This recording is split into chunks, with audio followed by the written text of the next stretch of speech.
Hello friend, welcome to my YouTube channel. आज की video में मैं आपके लिए पादप रोग से संबंधित टॉप 20 प्रश्न लेकर आया हूं, जो आपके लिए बहुत ही इंपॉर्टेंट होने वाला है।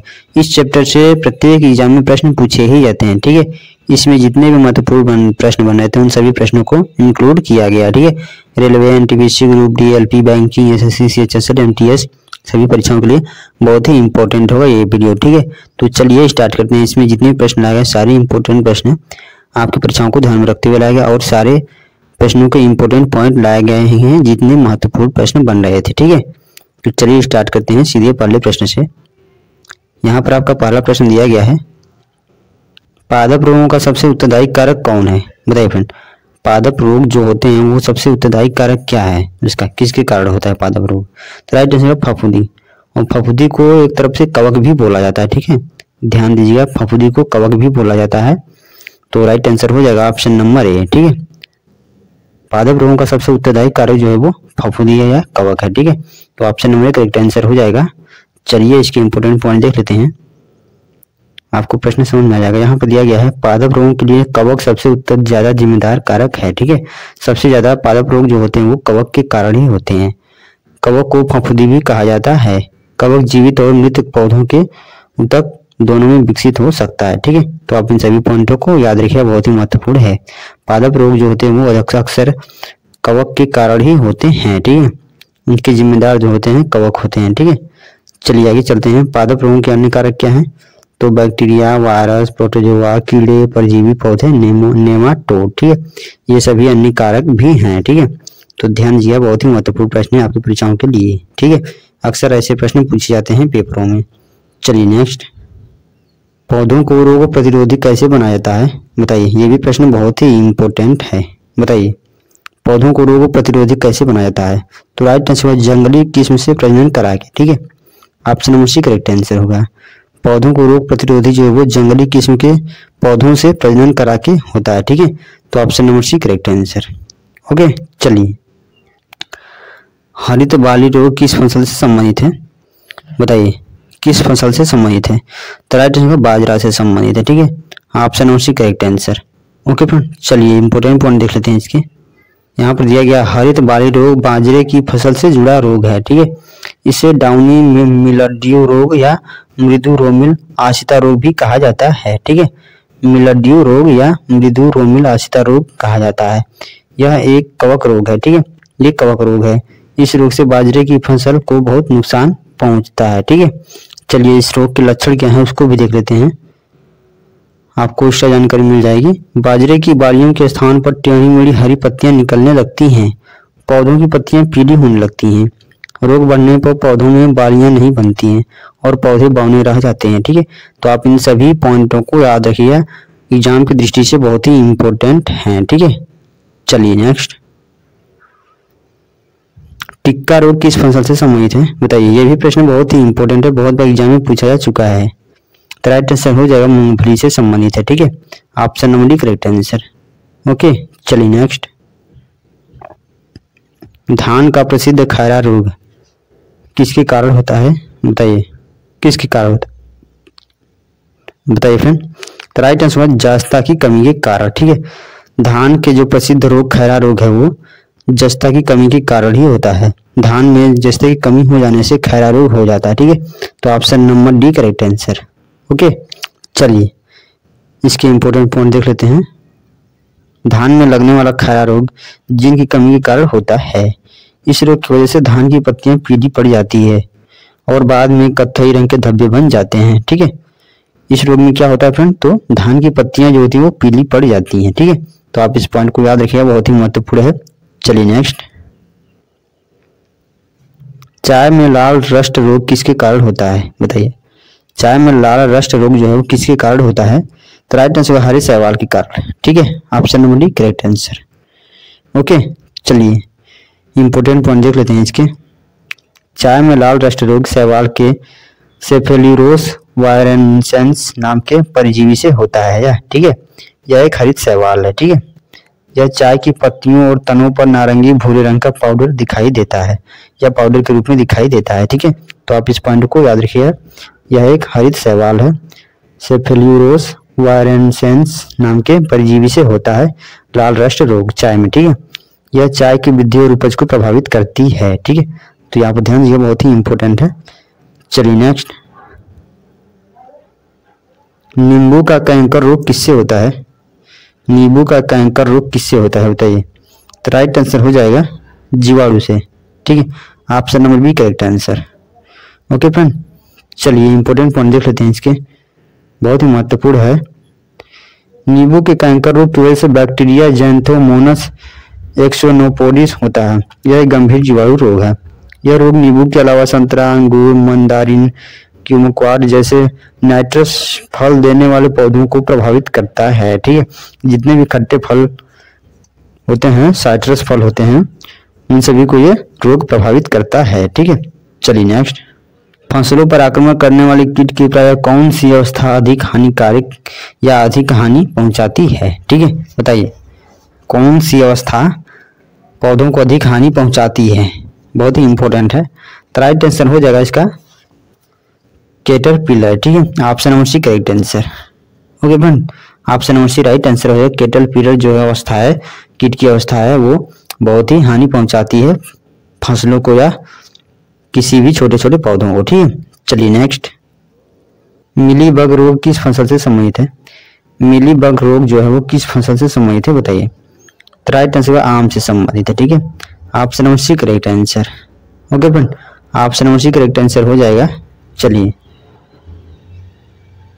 पौधे का आर्द्र पतन रोग किसके कारण होता है? पौधे का आर्द्र पतन रोग किसके कारण होता है बताइए?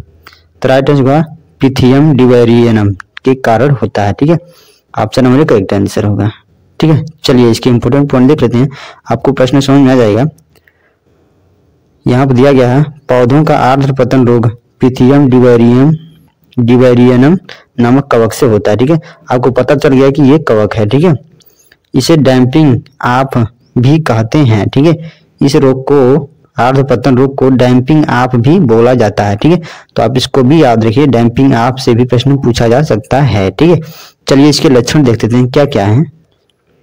यहाँ पर लक्षण आपको बताया गया है, अंकुरों की बढ़त खराब होना, तना कमजोर चिपचिपा दिखना, तनों पर पानी से भरे भूरे कत्थई या काले घाव दिखना, छोटे पौधे पेड़ हरितहीन हो जाना और मुरझाना। ठीक है, ये सभी पॉइंट आपकी परीक्षाओं की दृष्टि से बहुत ही महत्वपूर्ण है। ठीक है, चलिए नेक्स्ट, अग्निरजा रोग किससे संबंधित है बताइए? तो राइट आंसर होगा सेब से संबंधित है। ठीक है दोस्तों, option number correct answer. Okay, चलिए नेक्स्ट, गन्ने में लाल सड़न रोग किसके कारण होता है बताइए? ये भी प्रश्न बहुत ही इंपॉर्टेंट है। गन्ने में लाल सड़न रोग किसके कारण होता है? तो राइट आंसर है कोलेट्रोइकम फॉलकेटम के कारण होता है। ठीक है, ऑप्शन नंबर करेक्ट आंसर। ठीक है, ये एक कवक है। ठीक है, इस कवक के कारण ही गन्ने में लाल सड़न रोग हो जाता है। ठीक है, तो ऑप्शन नंबर राइट आंसर हो जाएगा। चलिए इसके इंपोर्टेंट पॉइंट देख लेते हैं। यह रोग ज्यादा नमी वाले वातावरण में तेजी से फैलता है। ठीक है, गन्ने के तने संक्रमित हो जाते हैं, पौधे का संवहन ऊतक बंद हो जाता है, पत्तियां पीली पड़ जाती हैं और बाद में सूख जाती है, गन्ने का विकास प्रभावित हो जाता है। ठीक है, इस रोग के कारण ये सभी जो ये रोग है, गन्ने का लाल सड़न रोग है, इसके कारण जितने भी प्रॉब्लम होते हैं गन्ने के पौधे में, ये यहाँ पर दिखाया गया है। ठीक है, तो आप इसको भी याद रखिए, वेरी इंपॉर्टेंट है। ठीक है, चलिए नेक्स्ट, मूंगफली में होने वाले रोग टिक्का रोग के लिए उत्तरदायी कवक बताइए कौन सा है?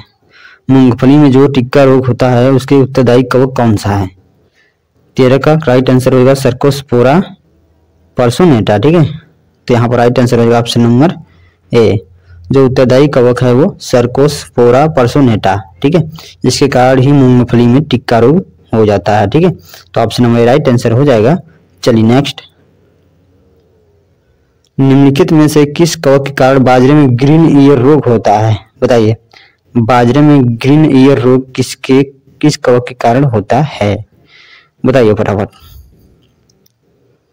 बताइए फ्रेंड। क्वेश्चन नंबर 14 का राइट आंसर होगा स्क्लेरोस्पोरा ग्रेमिकोला। ये एक कवक है। ठीक है, इसी के कारण ही बाजरे में ग्रीन ईयर रोग हो जाता है। ठीक है, option number D correct answer हो जाएगा। ठीक है दोस्तों, चलिए नेक्स्ट, आलू में होने वाले उत्तरभावी अंगमाई रोग के लिए उत्तरदायी कवक है बताइए? कौन सा उत्तरदायी कवक है? आलू में होने वाले उत्तरभागी अंगमारी रोग के लिए सबसे उत्तरदायी कवक कौन सा है? ये भी प्रश्न बहुत ही इंपॉर्टेंट है। द राइट आंसर होगा फाइटोप्थेरा इन्फेंटेंस। ठीक है, इस कवक के कारण ही आलू में अंगमारी रोग हो जाता है। ठीक है, तो option number B correct answer हो जाएगा। वेरी इंपॉर्टेंट प्रश्न है। ठीक है दोस्तों, चलिए नेक्स्ट। सिट्रस कैंकर एक क्या है बताइए? तो राइट आंसर नींबू का एक रोग है। ठीक है, option number C correct answer. चलिए नेक्स्ट, इसके इंपोर्टेंट पॉइंट देख लेते हैं। साइट्रस कैंकर एक जीवाणु रोग है। ठीक है, साइट्रस के पौधे को प्रभावित करता है। यह बैक्टीरिया जैंथोमोनास सिट्री से होता है। ठीक है, बैक्टीरिया मतलब जीवाणु रोग है, जैंथोमोनास सिट्री से होता है। ठीक है, यह साइट्रस जितने भी पौधों में पाया जाता है साइट्रस, उन सभी पौधों को यह रोग प्रभावित करता है। ठीक है, तो यहाँ पर ध्यान देने वाली चीज है कि साइट्रस से संबंधित जितने भी पौधे होते हैं उन सभी को प्रभावित करता है ये रोग। ठीक है, चलिए नेक्स्ट। निम्नलिखित में से कौन कवकजनित पादप रोग नहीं है बताइए? तो मूंगफली का टिक्का रोग आपको मैं पिछले क्वेश्चन में बता दिया हूं कि ये पादप जनित रोग है। ठीक है, कवक से संबंधित है। और गन्ने का भी है और बाजरे का ग्रीन भी रोग है। ठीक है, लेकिन तंबाकू का मोजेक रोग जो है वो कवक जनित पादप रोग नहीं है। ठीक है, तो आप इस पॉइंट को याद रखिए, बहुत ही इंपॉर्टेंट है। यहाँ पर नहीं दिया है तो राइट आंसर हो जाएगा ऑप्शन नंबर डी। ठीक है, तंबाकू का मोजेक रोग जो है कवक जनित पादप रोग नहीं है। ठीक है, तो option number D correct answer हो जाएगा। चलिए नेक्स्ट। रिंग रोग के नाम से जाना जाता है बताइए? रिंग रोग के नाम से किससे जाना जाता है? किस रोग को जाना जाता है? तो राइट आंसर होगा सैथिल रोग को जाना जाता है। ठीक है, ऑप्शन नंबर करेक्ट आंसर। चलिए इसके मुख्य इंपोर्टेंट पॉइंट देख लेते हैं, आपको इससे जानकारी मिल जाएगी। यहाँ पर दिया गया है रिंग रोग कई तरह के होते हैं, जैसे दाद, आलू का ring rot, ring chromosome 7 syndrome, ring chromosome 14 syndrome और रिंग क्रोमोसोम 20 सिंड्रोम। ठीक है, ये सभी रिंग रोग के नाम से जाना जाता है। ठीक है, तो यहाँ पर ध्यान दीजिएगा, इन सभी से भी प्रश्न पूछा जा सकता है। ठीक है, मैं इन सबको डिटेल में नहीं लेकर आया हूं क्योंकि वीडियो बड़ी हो जाती है इसलिए। ठीक है, चलिए नेक्स्ट। आलू में ब्लैक हार्ट का कारक कौन है बताइए? आलू में ब्लैक हार्ट का कारक किसके कारण होता है? तो राइट आंसर होगा ऑक्सीजन की कमी के कारण होता है। ठीक है, option number C correct answer. आइए इसके इंपोर्टेंट पॉइंट देख लेते हैं। यहाँ पर दिया गया है आपको, ब्लैक हार्ट रोग का मुख्य कारण ऑक्सीजन की कमी होता है। इसे कृष्णकांत रोग भी कहा जाता है। ठीक है, ब्लैक हार्ट को कृष्णकांत रोग भी कहा जाता है। ठीक है, चलिए आगे चलते हैं। यहाँ इसके कारण देख लेते हैं क्या क्या है। भंडारण के दौरान ऑक्सीजन की कमी हो जाना, उच्च भंडारण तापमान, कम ऑक्सीजन की आपूर्ति, सीमित भंडारण में कम तापमान, उच्च क्षेत्र की मिट्टी के तापमान से जुड़ी तीव्र ऑक्सीजन की कमी, ये सभी पॉइंट हैं जिसके कारण ब्लैक हार्ट रोग हो जाता है। ठीक है, चलिए नेक्स्ट। करनाट वंट एक बीमारी है बताइए?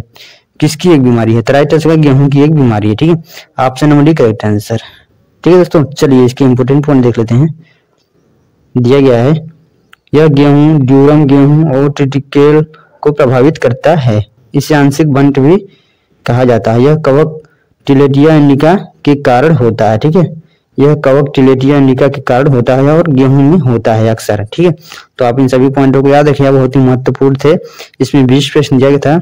आप कमेंट करके जरूर बताइएगा कि आपके कितने प्रश्नों का उत्तर सही हुआ। ठीक है दोस्तों, तो आज की मन बस इतना ही। मिलेंगे अगली वीडियो में ऐसी वीडियो के साथ, तब तक के लिए नमस्कार।